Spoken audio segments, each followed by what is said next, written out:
The Reflection Bridge.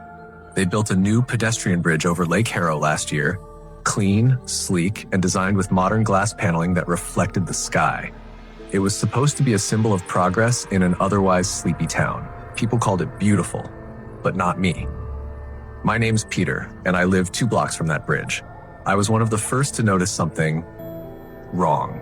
It started when I walked my dog over it late one evening. The bridge was empty, the moon just bright enough to cast soft light on the glass railing. Halfway across, my dog, Scout, froze. He growled, low and long, staring down at the lake. At first, I thought it was a duck or maybe a shadow, but when I looked closer, I saw something impossible. Our reflection wasn't right. Scout and I stood there, still and tense. But in the water, our reflections were moving, not copying us, doing their own thing. Scout's reflection was pulling away, ears back like it was scared. And mine was smiling. I stepped away from the edge, heart racing. The moment I did, the reflection snapped back to normal, like it had never happened. I chalked it up to exhaustion, lack of sleep, something. But I never walked the bridge at night again. A few weeks later, I heard about the first disappearance.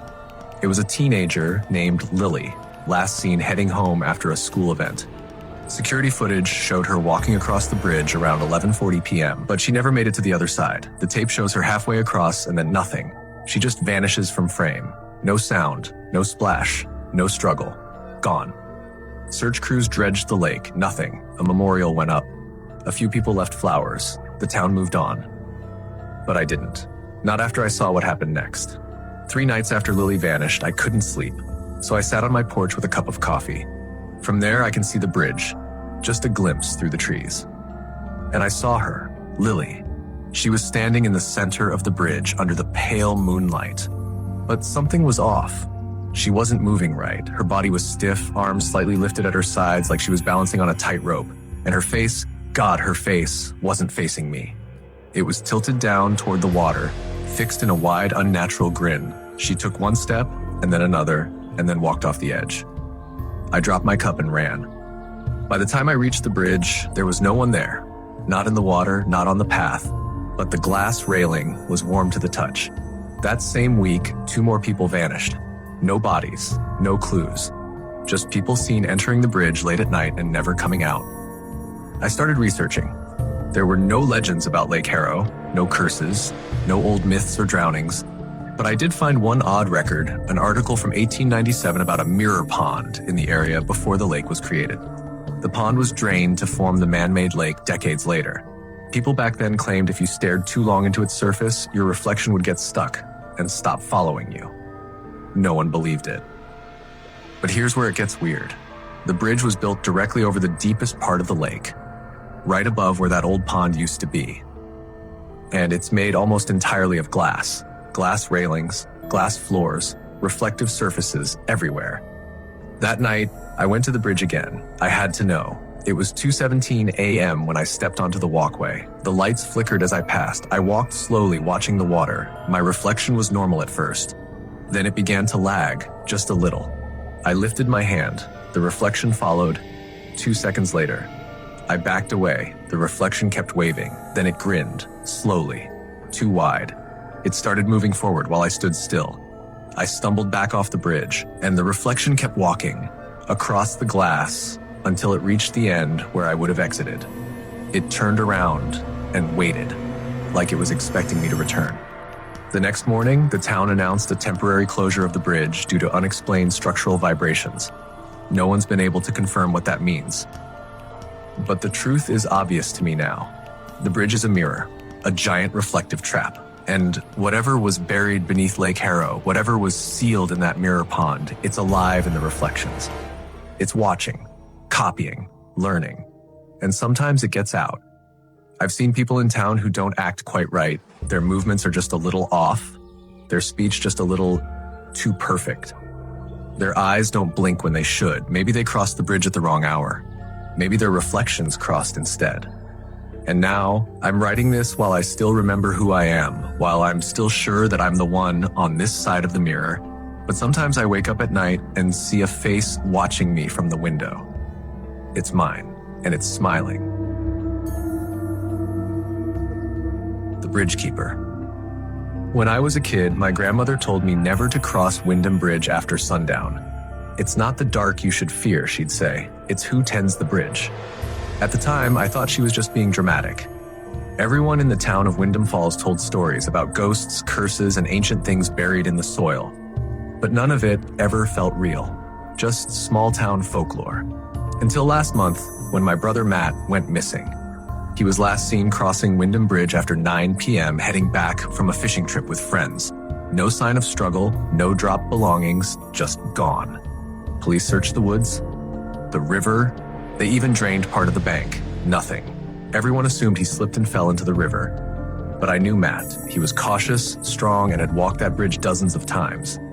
I started digging. Turns out, Matt wasn't the first. Every decade or so, someone disappears around Wyndham Bridge. Always at night. Never a body, never a trace. The deeper I looked, the stranger it got. In 1911, a newspaper article described a man who vanished mid-step while crossing. In 1946, a local woman was seen walking onto the bridge but never reached the other side. Witnesses claimed she was smiling strangely before she vanished. In 1983, a local boy disappeared, and all that was found was a single boot placed neatly at the center of the bridge. Same bridge. Same time of day, same outcome. I decided I needed to see it for myself.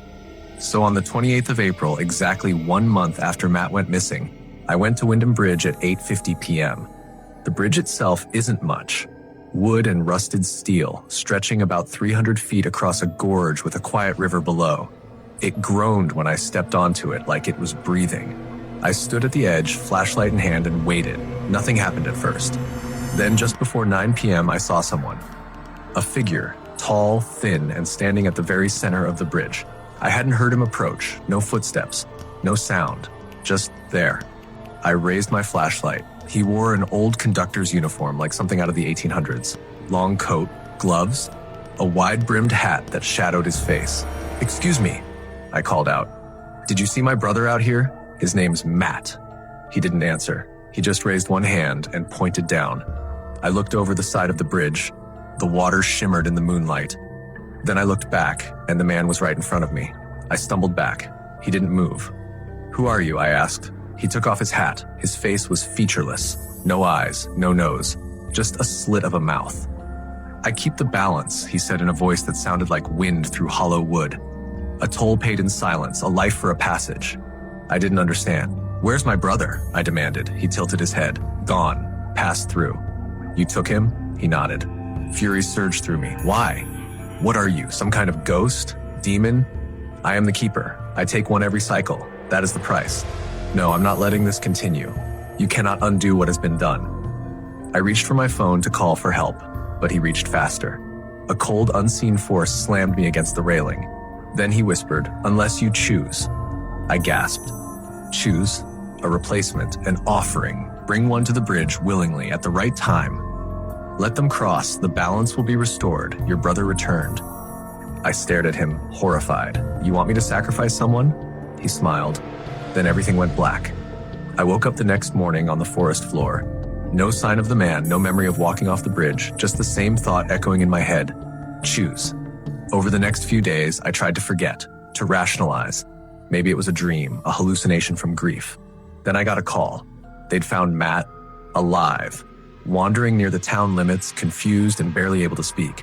Doctors said he was dehydrated and suffering memory loss, but otherwise fine. When I visited him, he looked at me with haunted eyes. I saw something, a man. No face, I was somewhere dark, like waiting.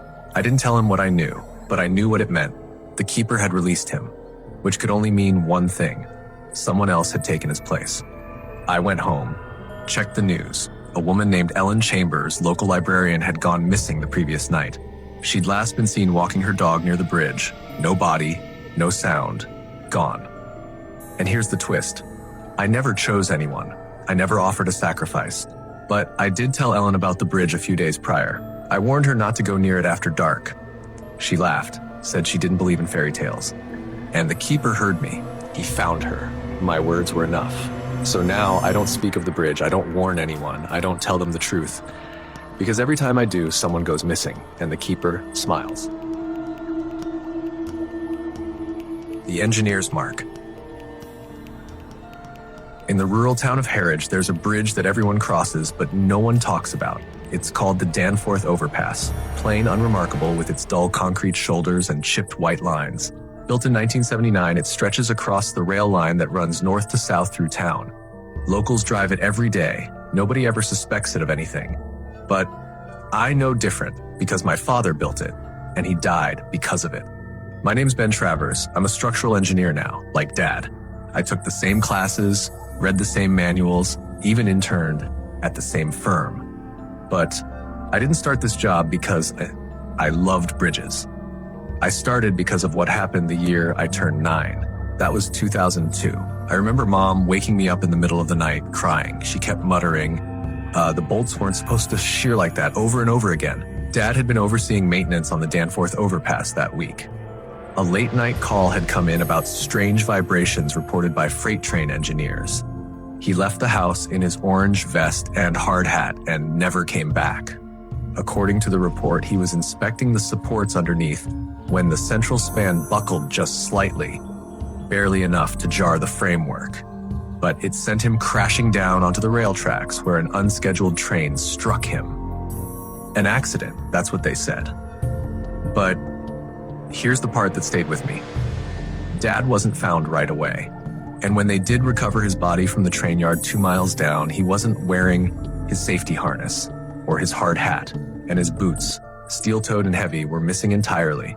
No one could explain that. Years passed. I finished school, got my degree. I told people it was because I wanted to follow in Dad's footsteps. That was only half true. The other half, I wanted to go back to Danforth. I needed to know why he died. In 2021, I finally got assigned to a state-funded integrity audit of old infrastructure in Harwich. When I saw Danforth Overpass